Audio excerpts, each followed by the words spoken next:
Nous sommes soldats, combattants pour crier sur le nom de Jésus, nous conquérons. Nous sommes vaillants, Vaillants, c'est de la parole au nom de Jésus, nous conquérons. Nous sommes vaillants, Vaillants, ciblés à dessein au nom de Jésus, nous conquérons. Nous sommes vaillants, Vaillants, ciblés à dessein au nom de Jésus, nous conquérons. quels qu'ils soient les effets, Nous conquérons au nom de Jésus, nous conquérons. quels qu'ils soient les menaces, Nous conquérons au nom de Jésus, nous conquérons. quels qu'ils soient les mensonges, Nous conquérons au nom de Jésus, nous conquérons. quels qu'ils soient les nécessités,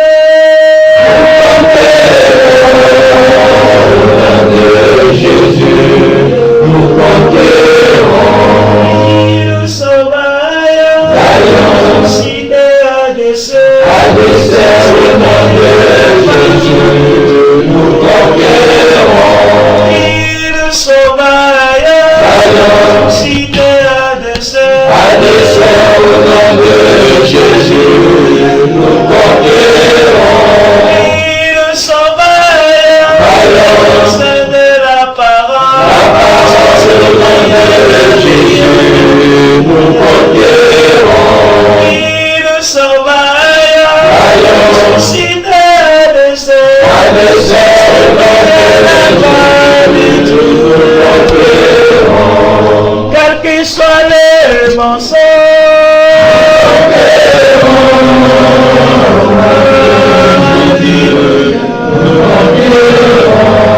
quels qu'ils soient les menaces,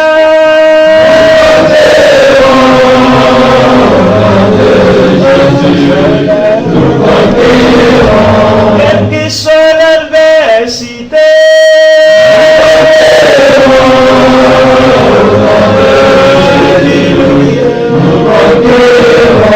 quelles que soient les persécutions,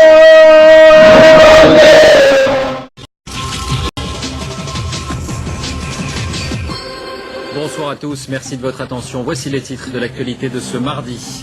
La carte d'identité électronique devrait bientôt devenir obligatoire en France. Chacun devra en posséder une carte comportant une puce qui intégrera les empreintes digitales et une photo numérisée, une annonce faite par le ministre de l'Intérieur, Dominique de Villepin.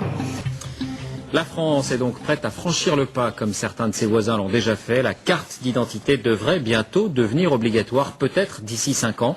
C'est ce que préconise dans une interview à France Soir le ministre de l'Intérieur, Dominique de Villepin. Mais il s'agira d'un nouveau document doté d'une puce électronique qui contient des informations biométriques. Explication Anouk Burel, Aurélia Guim. Il n'y a pas si longtemps, la carte d'identité était en carton. Des centaines de milliers de ces papiers jaunes sont encore en circulation. 20 ans ensuite, la carte plastique, en vigueur aujourd'hui, elle était réputée infalsifiable. Elle est en fait abondamment falsifiée. Il en faut donc une nouvelle. C'est bien sûr éviter la fraude documentaire. Vous savez que ces fraudes sont très importantes, plusieurs centaines de milliers de fraudes chaque année sur ces cartes. L'État alors lancera dès 2007 une carte électronique et biométrique comme celle-ci, déjà en vigueur en Belgique. La puce contiendra tout d'abord votre photo et une image de vos empreintes digitales. Une simple pression sur un lecteur électronique pourra donc prouver votre identité.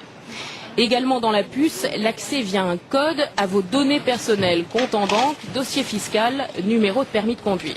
Autre nouveauté, la carte pourra servir de signature électronique, par exemple pour les transactions sur Internet. Comme à chaque annonce de nouvelle carte, celle-ci est censée être infalsifiable. La majorité des gens qui falsifient les documents, notamment en France, sont des gens qui travaillent dans des petits ateliers, qui font de l'artisanat quasiment, et ces gens-là n'auront pas la technicité pour utiliser de la biométrie et pour falsifier des documents biométriques. Donc on peut supposer que ce sera un travail de qualité qui sera beaucoup plus inaccessible.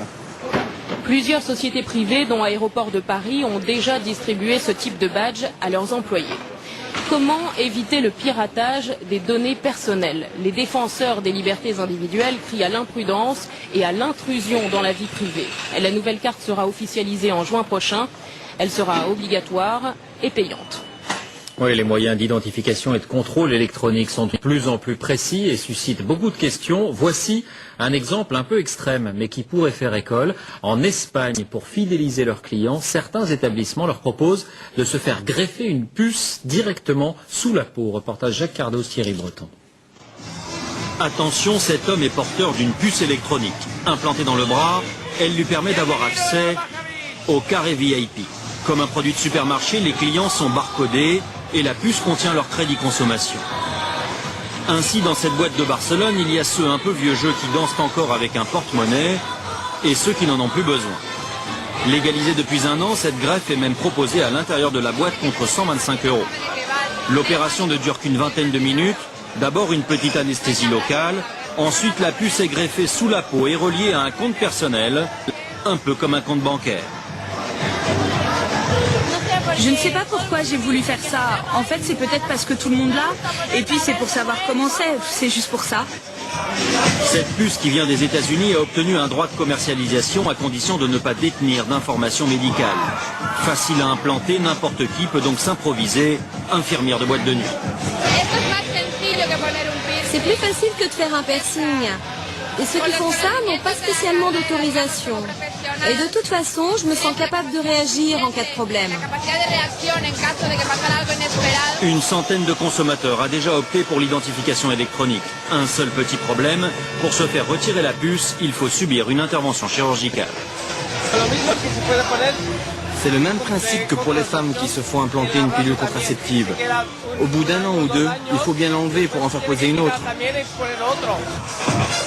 Reste le problème du pistage éventuel des clients, car la puce permet aussi de suivre un individu par satellite, ce qu'aucune législation n'interdit en Europe.